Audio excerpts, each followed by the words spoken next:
Right now, we are in the midst of the changing of the guard. The structures that hold in place day-to-day reality are shifting to their next version.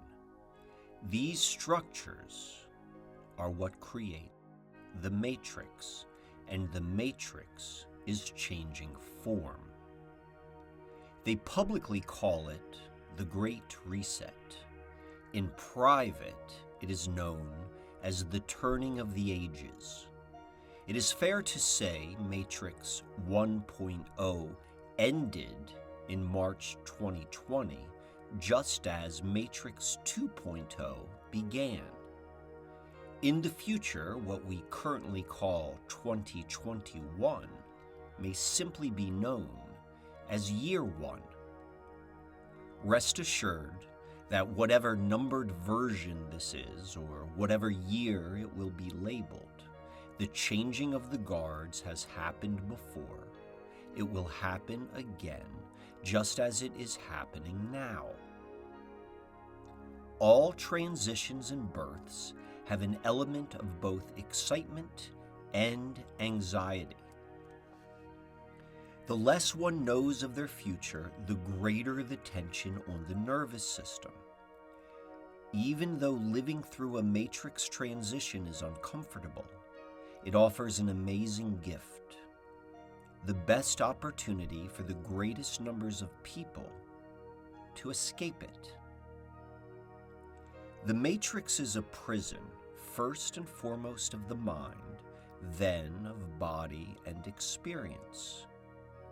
In any prison environment, the best chance for a breakout is always when there is a changing of the guards. Once the new guards have set in for their shift, the likelihood for breakout reduces considerably. And right now, we are being granted the greatest opportunity for freedom in 2,000 years. Why is this so? When a matrix structure is in place, it is practically invisible. Only a small minority can sense it exists. There is no matrix, the others will say. This is simply how life works.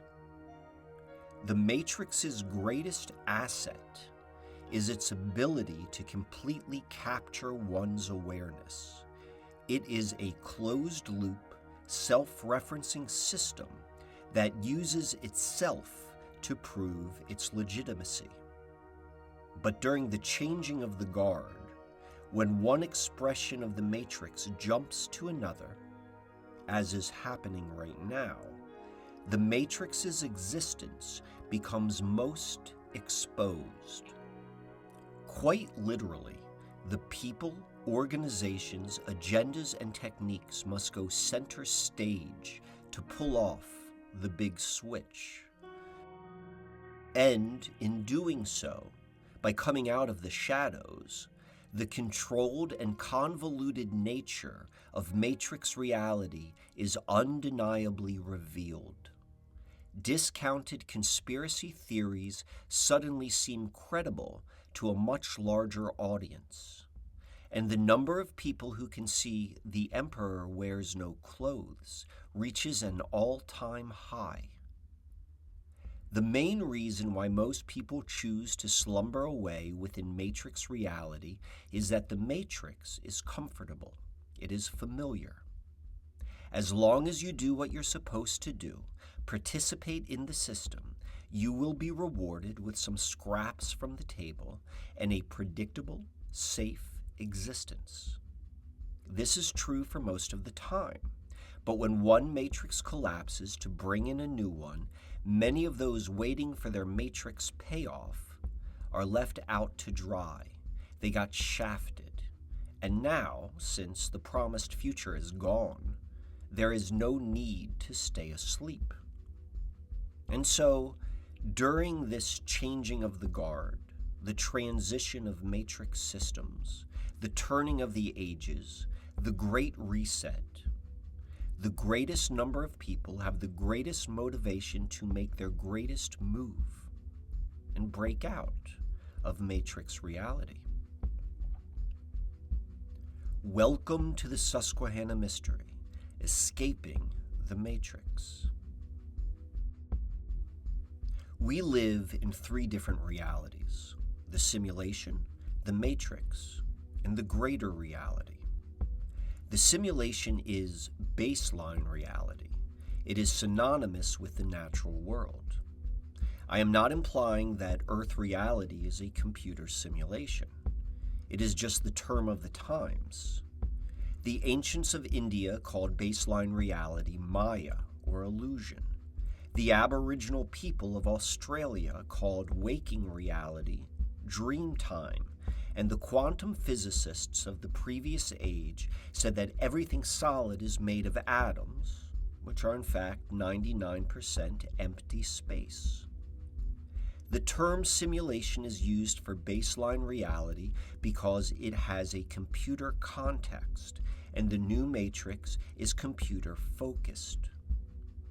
All that is being said by naming baseline reality the simulation is that the natural world is seemingly much different than it appears. Existing within the simulation is the matrix. There is the matrix with a capital T and capital M, and there is also just matrix. A matrix is any reality that is created by humans. All matrices are fundamentally immaterial, purely conceptual. Matrix is culture, language, laws, regulations, financial systems, religions, organizations, governments, and more. A matrix appears most real, but in fact it is the least real of the three realities, no matter how much it tries to convince you otherwise. Our interest is in escaping the matrix, which is characterized by domination, control, and disharmony with the workings of baseline reality. The simulation is a highly complex, deeply integrated system of systems where all parts work together. There have been many matrices that have been harmonious with the systems of the natural world, but the matrix works as an inversion of the simulation's rules. The third reality is the greater reality, and this is the mystery that the simulation exists within.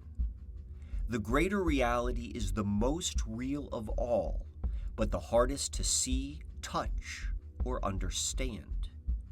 It is the invisible forces that run and structure the simulation from behind the scenes. The greater reality permeates the simulation, and therefore the matrix as well. The greater reality is so close you may completely miss it. You catch glimpses of it in action through synchronicity. You touch it while you dream, but the truth is your greatest connection to the greater reality is consciousness itself. The first step to escaping the matrix is training your awareness to be less focused on the matrix and more focused on the simulation and the greater reality. The purpose is not simply to look elsewhere, but to look elsewhere in a way different than how the matrix molded your mind. Matrix reality demands naming consciousness. Naming consciousness is the need to name, define, and categorize wherever you place your awareness. Make no mistake, naming consciousness has its place and is helpful to navigate life. But like salt, too much can ruin the best meal. The foundation of naming consciousness is separation. By naming something, it becomes separate from the whole. From certain perspectives, naming consciousness is true. But with each name, there is a hidden implication of separation, slowly building an inner acceptance that one is apart from the whole of reality. An alternative to naming consciousness is open consciousness. This is simply observing without naming, perhaps with a sense of awe or wonder.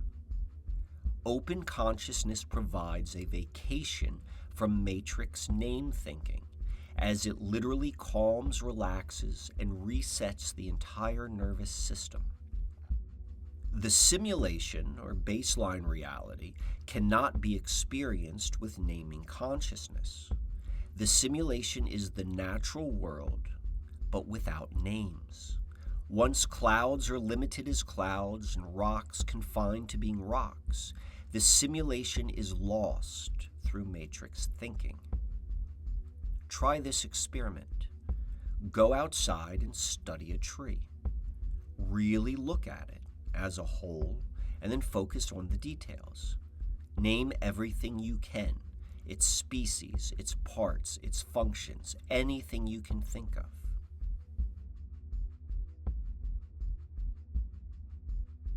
Now gaze upon another tree, but resist the urge to name anything. It may be helpful to focus the mind on breathing while doing this.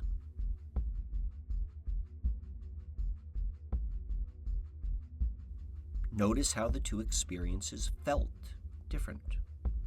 The difference is subtle, but distinct. During the transition of matrix systems, it becomes evident that all previous plans are obsolete.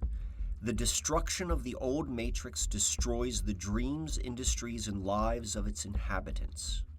The new matrix promises new opportunities and is seemingly the only other option.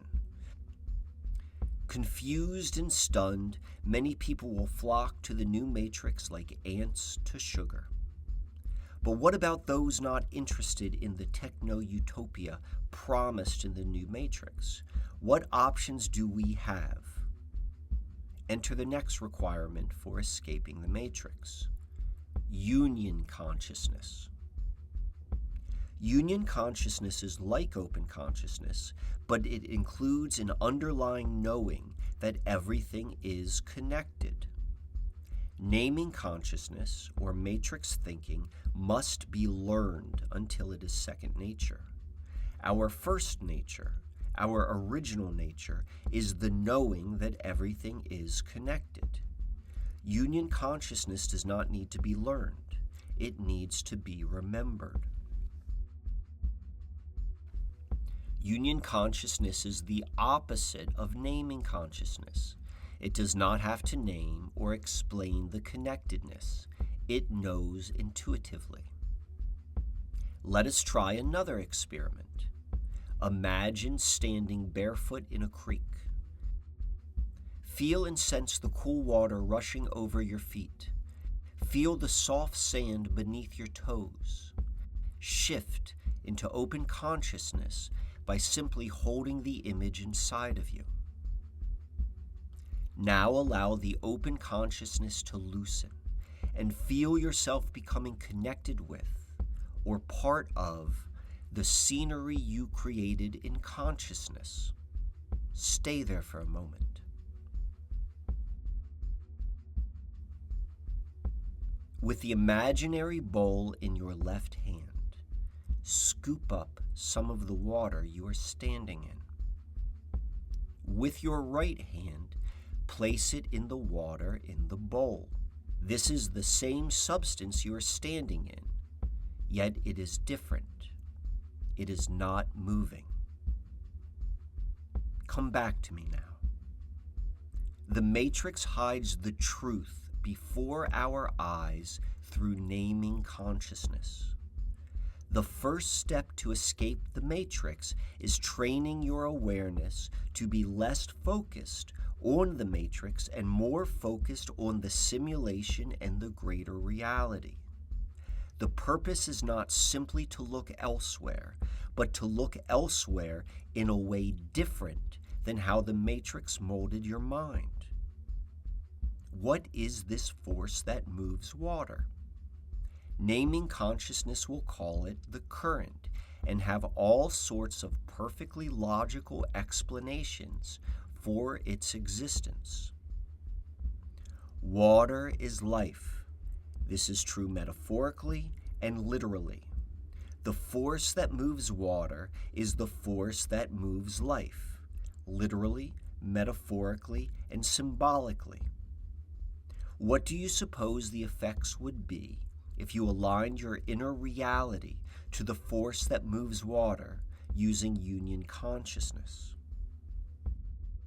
The control system matrix, because it exists within the simulation and the greater reality, must be made up of the same rules and laws. Said another way, the control system matrix cannot create new laws of reality, only mirror, pervert, or invert the truths of what it exists within. Everything in the matrix can be traced back to a truth of the greater reality. Disharmonious practices in the matrix are inversions of something else. What do you suppose the internet is an inversion of?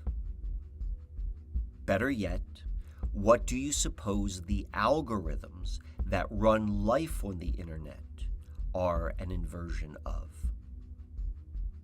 Algorithms carry internet users to predetermined destinations based upon the algorithm's logic.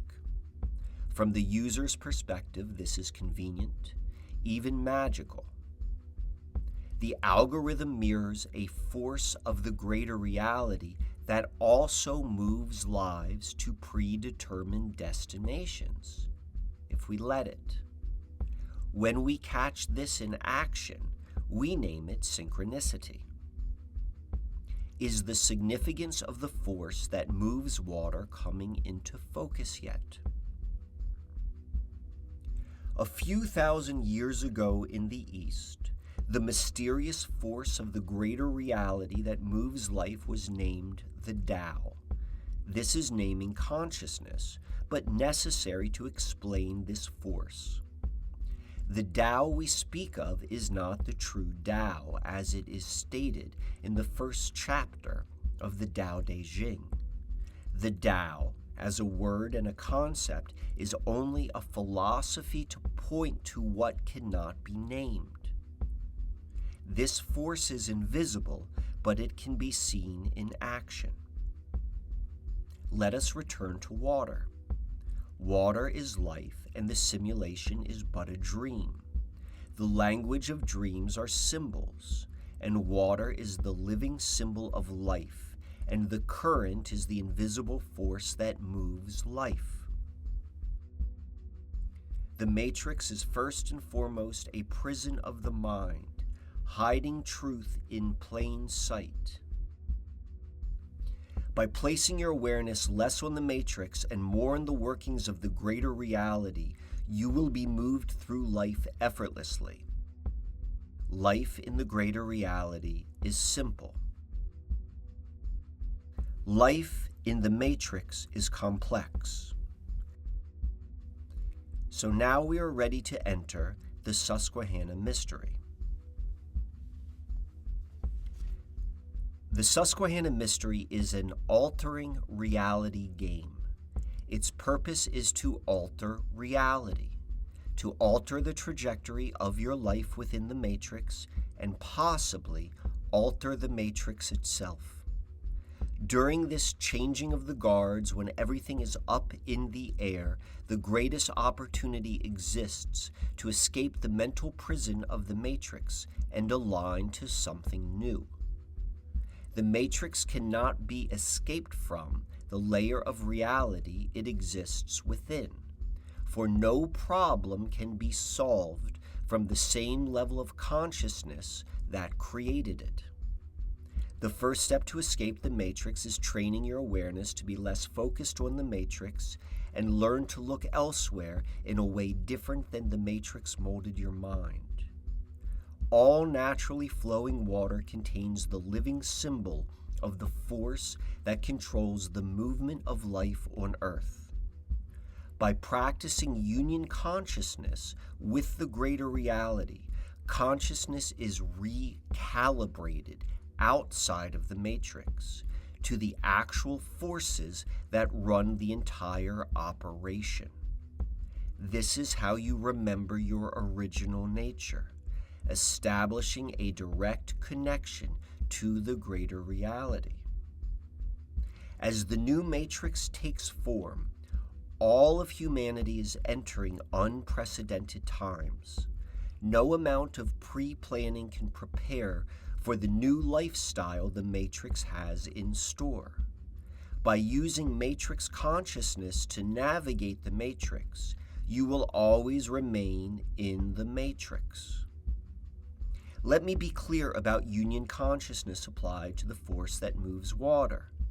This act by itself will not make the matrix magically disappear. But by doing so, by aligning to the force of the greater reality, navigating the times of uncertainty becomes strongly guided by life itself. All you need to do is the next right move that is in front of you. The greater reality and the simulation meet everyone just where they are. There is no place to go, no things you need that you don't already have. That is matrix thinking. The moving water in your own backyard is your personal connection to this force. That said, the natural world is based upon hierarchies, though not in the matrix-inverted sense of the word. Streams flow into larger and larger bodies of water, and the more profound the current, the greater its influence on life on Earth. The smaller the body of water, the more personal is its connection. To matrix thinking, this may sound naive or superstitious. When open consciousness is applied to the history we are given, it becomes evident that our ancestors understood this way of being. Nearly every ancient culture worshipped, or more accurately, had a deep relationship with, rivers and water. Matrix-trained anthropologists apply academic arrogance to these practices. It is true that the naming of tutelatory spirits of ancient cultures are an example of matrix thinking, but matrix thinking is part of the human experience. Many of these cultures lived in harmony with the greater reality and the simulation. Our ancestors connected to moving water to allow the greater reality to carry their lives. They had no date books, no organizers. They lived in flow. The game here is not to return to living as the ancients. No, that time is past. The game is to apply forgotten wisdom to the current situation. The ancients knew that all moving water was significant, but some moving water held greater significance. They would travel far and wide to visit specific bodies of water. This includes the holy rivers of India, the Susquehanna of Gaul, and the Nile of Kemet. But what of the people of North America? Why is their history before the arrival of Columbus kept hidden, or at least hidden in matrix sources? The Susquehanna mystery is focused upon the most influential current of all, that of the Susquehanna River. It is funny how most people have never heard of this river that winds through New York State, the Pennsylvania wilderness, Maryland, and Virginia. Hiding truth in plain sight is the modus operandi of the control system. The Susquehanna River is the oldest body of moving water still alive on Earth. We know that the rule of the simulation is that the old influences the new. What would this imply about the oldest current still moving on Earth? Let that idea sink in for a moment. In the Susquehanna River's valleys are two deposits of minerals found nowhere else on Earth. One clear as water, one dark as night. The bottom third of the river is a ria, or flooded valley, creating one of the Earth's largest biodiverse estuaries, the Chesapeake Bay.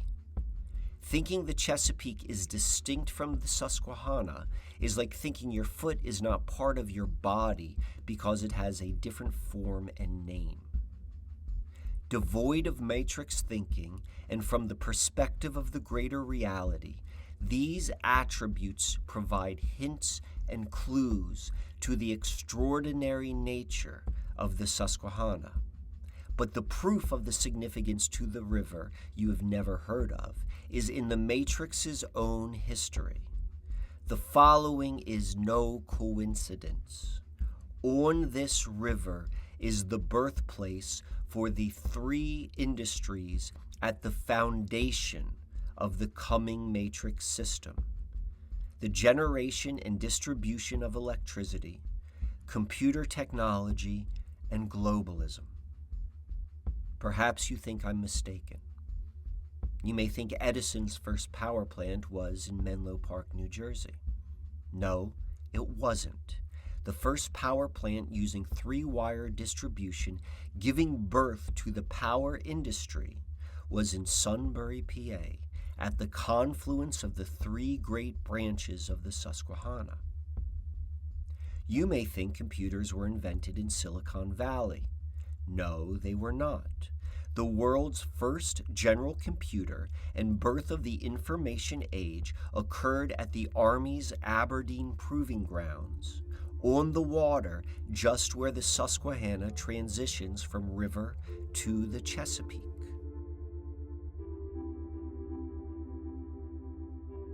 You may think globalism is a foreign policy and cannot be founded upon a river. Globalism is the effect of the British Empire and the United States, both of which had their births at the Jamestown colony, located none other than on the Susquehanna.